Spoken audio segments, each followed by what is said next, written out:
I'm Katrina, and this is So and Tare, and we are going to have another bunny. We're going to have another bunny socialization and story time. And I got some new Farmer's Defense sleeves. I could not find the ones that my parents got me, and they had a sale, so I got actually several different ones. These are the lavender. I don't remember what they're called. I like them. They work well for things like zucchini, that level of prickliness. They do not work well for like blackberries. So, but I figure it gives me an extra measure of protection for the rabbits, get my evening wear on. So let's go get the bunnies. They still don't have names. We will be naming these guys in November. So, don't know when this video is going to come out. It'll probably come out in a couple weeks. So maybe by then we'll be ready to think about names. All right, they're eating right now, so, well, one of them's gonna have to give up dinner time. They'll have dinner later. All right, I got a bunny here. You can see she has grown a lot. Honey, can you put your face out? Oh, okay. We're gonna wait for her. Oh, there's your face. There's your face. Here we go. This is the more calm one, I believe. So, basically, I haven't been picking them up a whole lot. I've been kind of talking to them a lot, petting them in their own space, and then also giving them willow leaves. So they get almost a nightly willow leaf. Huh. You guys didn't get any last night, but that's okay. So they are more used to me touching them, and you're doing pretty good. You're doing really good, actually. Yeah, so I thought I'd do another story time and go from there. I don't remember what I talked about last time we did this, so yeah, I don't know. But these ladies, I know they'll be 9 months in March, so whenever, I don't remember what their birthday is, but I do have it written down. You guys are doing pretty good. Yeah, you're doing really good. So again, these are Tortellini's babies. When Tortellini passed away, she had 2 female babies, and that were, I want to say they were like 7 weeks or 5 weeks when she passed. And so we decided to keep them as breeders because both her and Meatball passed away. Those were female breeders. So right now, Ravioli and Rigatoni should be, hopefully this motion is not messing with the camera. I think it's small enough that it won't. I think it might be calming for the bunny. Rigatoni and Ravioli should be pregnant. And so their nest box goes in, their next boxes go in on this Sunday. Today's Friday. And so by the following week, we should have babies if they're pregnant. Yeah. But, so these guys won't be breeding until, you know, a little bit. But, their mommy was Tortellini, and she was all black. She was a black New Zealand. And dad was Parmesan, who is dad of all the ladies here, and he is a Californian. So she looks more like mom, but both of them actually, you okay? You okay? Hi, baby.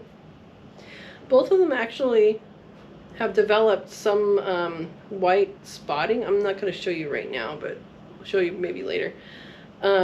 Just little white hairs in the coat. Maybe we can zoom in on that. And so that's pretty interesting. But these guys were going to be raised for meat, and because mom died, they are now being raised to be breeders. So that is why we're spending extra time conditioning them now. When, you know, if usually when you pick a rabbit for breeder, like what we did with Rigatoni and Ravioli, we pet them every day, we pick them up. Kind of haven't picked them up in a while, but except for breeding. but you spend more time with them, whereas these ones you don't want to be as attached to because you're going to process them. So it's a little different relationship. Like, they're okay with me. They come up and smell me if I put my hand up to the hutch. They come up and smell me. So they're not really afraid of me, but they really don't want to be picked up. But you did pretty good. You did pretty good. Yeah, so what's the story? What's the story I can tell? I'm going to tell you guys. So I just did a video. It was this last Thursday. By now it's been probably a week or two when you guys see this, but there's an otter video. So if you haven't seen that, go ahead and look that up. Central Oregon Otters is the name of it. And I grew up in Central Oregon, and there's river otters in the rivers there. So if you go out onto any of the smaller rivers, you have some chance of seeing river otter, and they're super fun. They're super, super fun. And one time I was at Smith Rock State Park with a family, and it was so funny because in the wintertime, so in the wintertime, they actually, and there's snow, they actually will slide from the bank into the water. They're very playful. They're very playful animals, and they will actually slide from the bank in the water. And it's very fun to watch them because they're just joyous creatures. But this one time I heard a snort, and it sounded like, in the wintertime, you're outside and it's cold and you have a runny nose and you just can't do anything but go, it's that sound. You guys all know what I'm talking about, right? If you have winter, you know what I'm talking about. That's exactly what it sounded like. So we turned around and there was an otter, and it was snorting at me. So I snorted back, and so we're snorting back and forth, and and you do that a lot. It kind of feels weird when you have snot in your nose. And then it went away. We're like, okay, well, what's going on? And so we sat there for a little bit and like, okay, what's going on? Well, maybe it's time to go. Well, right when we were about to go, he came back with a friend. I don't know what I said. I said something. I don't speak otter. I don't understand. And maybe I speak otter and I don't understand it. But the otter came back with a friend, and so we snorted back and forth for probably another 5 minutes, 10 minutes. And it was kind of a fun interaction. So not that great of a story, but it's something to pay attention to if you're in otter area, an area that you might have otters. They do snort, so they do kind of chirp a little bit when they're younger, and you'll see that in the video that I posted already. And they do actually snort, and I don't have a video of that. I probably should have a video of that, but I don't. It was a lot of fun though. So talk about otters. Yeah. There's also a story, if you guys are ever south of Bend in Oregon, go to the High Desert Museum. No, you're fine. You're fine. You're fine. Yeah. Go to the High Desert Museum and check that out. It's a living museum, and so what that means is there's animals there. There's a lot of raptors there. They actually have raptors there that can't be released into the wild. So I don't know what they have at this time, but at some point they had like a golden eagle that couldn't be released. It was raised, I think illegally, maybe not, by someone, and it still begged for its food as an adult. So that doesn't work. That doesn't work. And actually they were a part, maybe still are, but they were a part of the spotted owl breeding program. And so they actually had some spotted owls that were there, and they started nesting, and they gave those eggs to, I don't know who, probably the Oregon Department of Fish and Wildlife. That's who I'm guessing. And anyway, they were able to go up and put extra eggs into native nests, and the actual wild owls raised more babies. So that was pretty exciting. Anyway, so part of what they have is they have otters there. And I remember I did an internship there. I put together the fire ecology field trip for them. So if you're a kid and you went to a fire ecology field trip through the High Desert Museum, that was me. And when I was there, they told a story about this otter that had been taken away, had been removed from its home. Its home was at the fish hatchery. You see where I'm going with this. And the fish hatchery, of course, has lots of fish. And it kept on just eating all the fish. So the goal of fish hatcheries are to raise the fish enough to put them out into the environment to increase the fish populations. And that increases the fish populations for ecology. It also increases the fish populations for fisher people, probably fishers too. And so it actually was just wreaking havoc on this hatchery. And so it was rehomed at the museum. And they also had, it was an open exhibit. So like it had rocks, like they really shouldn't have been able to climb out, but guess what? When you're a wild otter, you know how to do things that the non-wild ones don't. It actually got out and went back to the hatchery.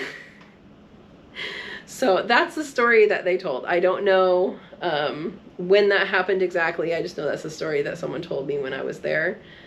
And yeah, so it was pretty interesting. So here's my otter stories. When I was also at the High Desert Museum, there was a lightning storm. And the lightning storm struck a tree on the property, on the museum grounds. And it actually struck 2 trees. And when lightning strikes a tree, it can do multiple things.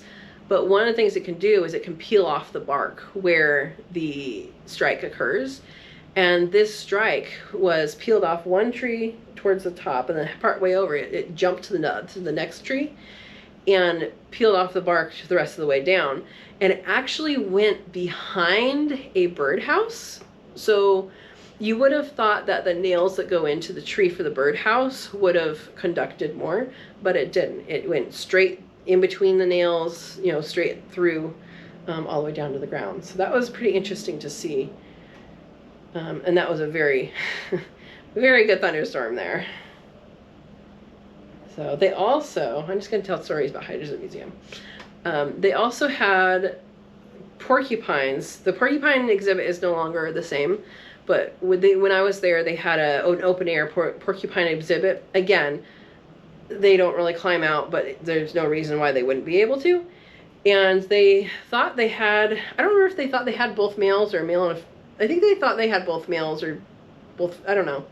Maybe they knew they had both females. Anyway, they had 2 females and they both got pregnant.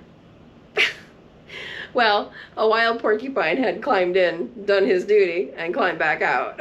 So I just find that humorous that both of them got pregnant and they're like, wait, but you're girls. And then unfortunately mountain lion came in and ate the babies. But when their soft underbelly can be exposed, they're pretty tender on the belly when they're little. So there we go. There's some stories for you. You're doing really good, little girl. You ready to go back? Give your sister a chance? Let's give your sister a chance.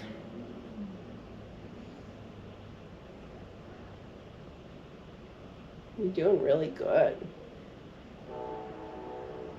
She's relaxed a lot more. Good girl.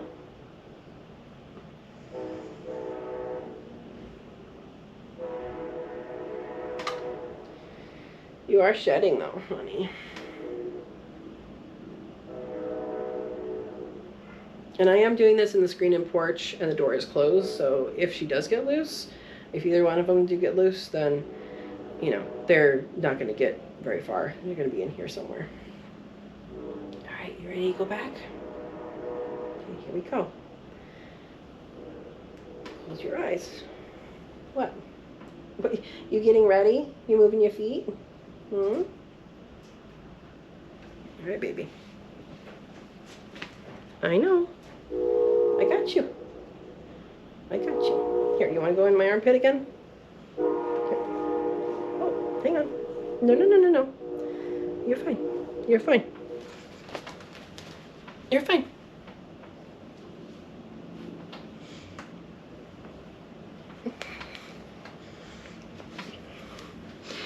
All right. Well, we got her in my armpit. You had a little freak out there, huh?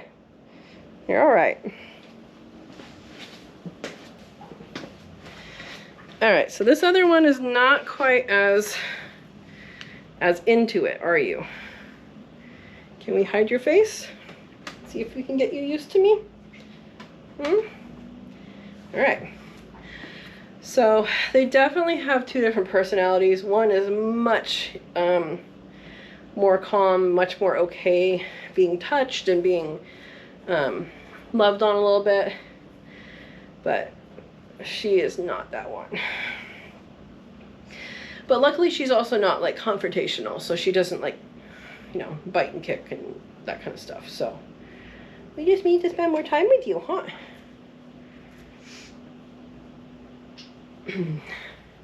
So far these farmer sleeves have been really good for the rabbits, and they're not sponsored, but it's I do enjoy them. So thanks to my dad for giving me my first pair that I don't know where they are now. They're here somewhere. Yeah. Hi, baby. You're fine. Your sister endured it just well. You should endure it too. Yeah. But you can see they're getting much bigger. And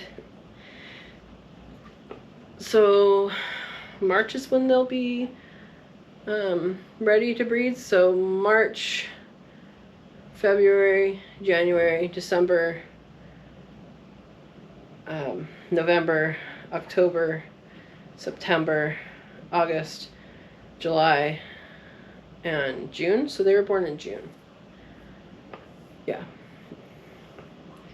I'm gonna have to go back and check that, but it means they were born in June. Huh. Which means June, July, August, September, October. Means you're about 4 months old. You did pretty good. You're doing pretty good.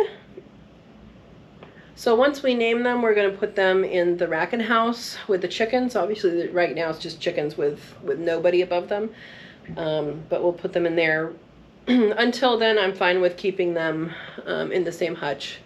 They're easy to feed. They're still on a free feed diet. I forgot how long we did that with the other girls. I think it was like 5 months. Put in the comments if you guys, what you guys do with your rabbits for new breeders, how long you free feed. I think we did it for 5 months, but I don't remember. I'll have to go through my videos and check. So yeah, they're doing pretty good. They will be, so even though they're spending all their time together now and they have this hutch, they'll have the same company where in the hutches in the racking house, and that is they're right next to each other. So just like a ravioli and rigatoni sometimes lay next to each other with the wire in between them, these guys will probably do the same. They'll have the opportunity to do the same at least. So yeah. And you still hiding? You hiding hard. Yeah. Oh, honey. So yeah, so the racking house will be back in motion. So I guess let me explain what a racking house is, since I said that without telling you what it is. Racking, ra for rabbits and ken for chicken. So it's chickens and rabbits living together, but not actually together. So the setup is, I first saw, so Joel Salatin coined that term. If you haven't looked him up, go ahead and look him up. He has some really good ways of raising animals. I don't agree with him on everything, but I agree with him on how to raise animals. And So the Raccoon House is a really good setup. It's really well thought out. And what it is rabbits over chickens. So there are disease issues, but there are potential disease issues with having rabbits and chickens in the same space. And that is that rabbits and chickens have some diseases that they share. And rabbits, I believe, are the more sensitive ones than chickens. So just like quail are more sensitive than chickens, rabbits are more sensitive than chickens to some of these diseases. So if you have the rabbits above the chickens, the rabbit poop is fine with the chickens. They're not going to get anything. What you want to avoid is the chickens pooping on where the rabbits are. So basically, as long as your hutches don't have a perch, don't act like a perch, then they'll be fine. So that is what I have. I have 2 hutches over the chicken area, and the base for that, the floor, is deep litter.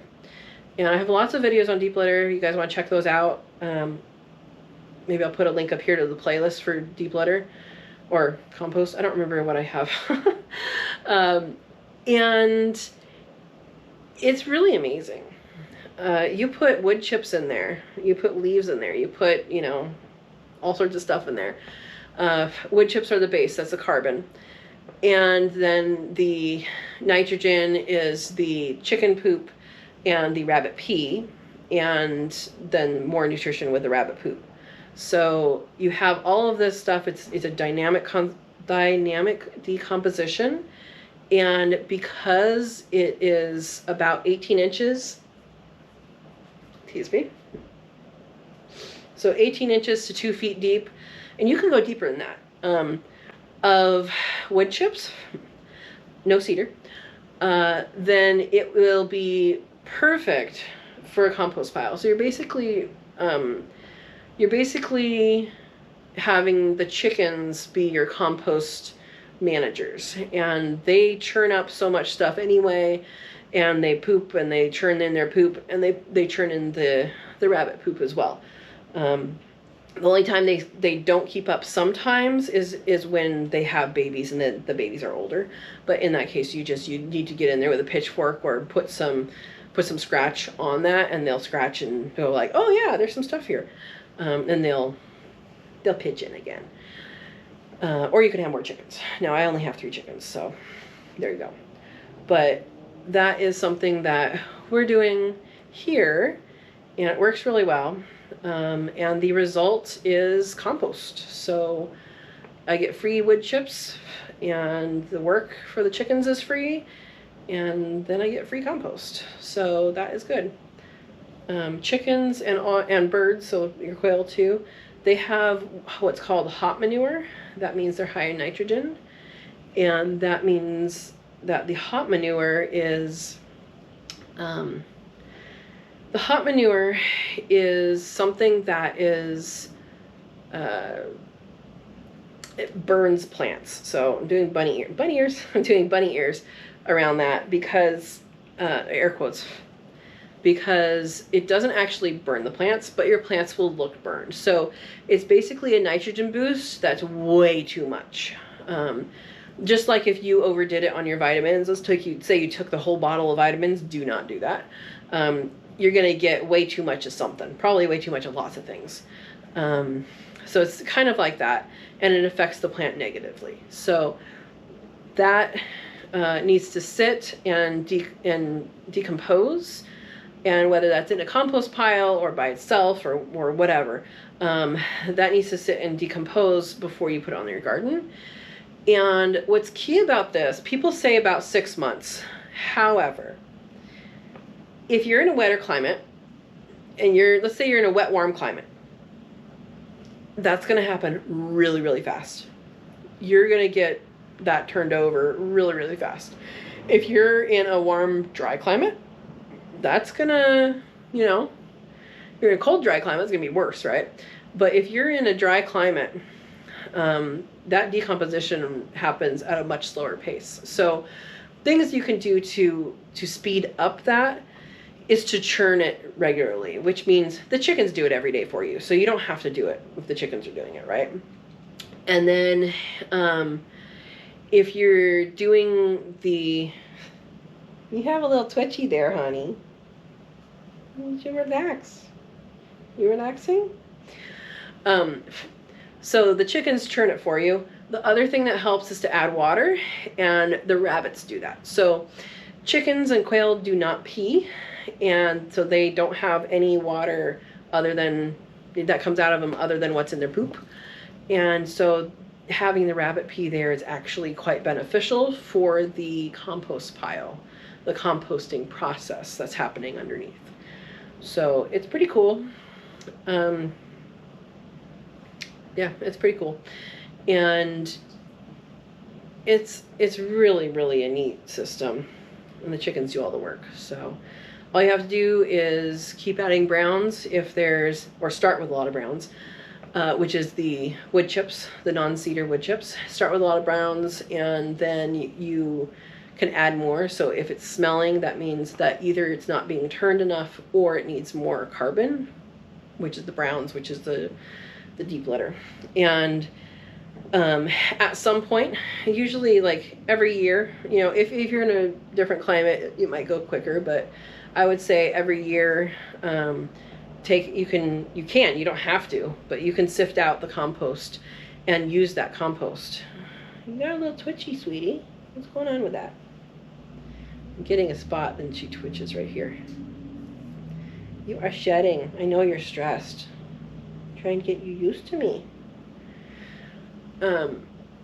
So yeah, the decomposition will help if you turn it and if you water it. So water being the urine from the rabbits and the turning being the chickens. So there you go.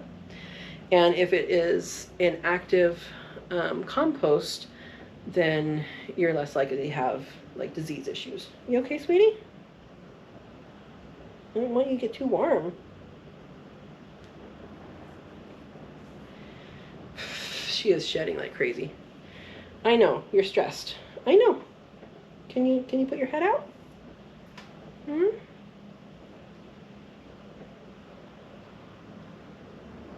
Can you put your head out? No, you don't want to. Okay.